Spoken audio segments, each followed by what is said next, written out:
وقضى ربك ألا تعبدوا إلا إياه وبالوالدين إحسانا إما يبلغن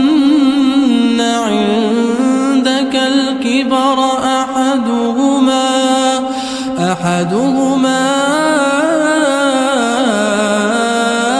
أو كلاهما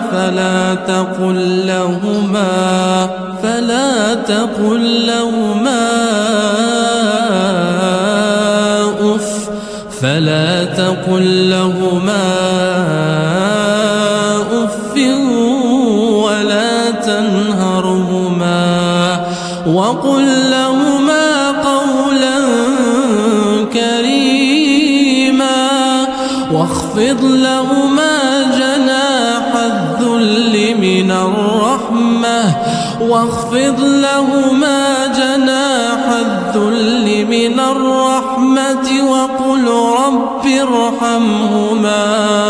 وقل رب ارحمهما كما ربياني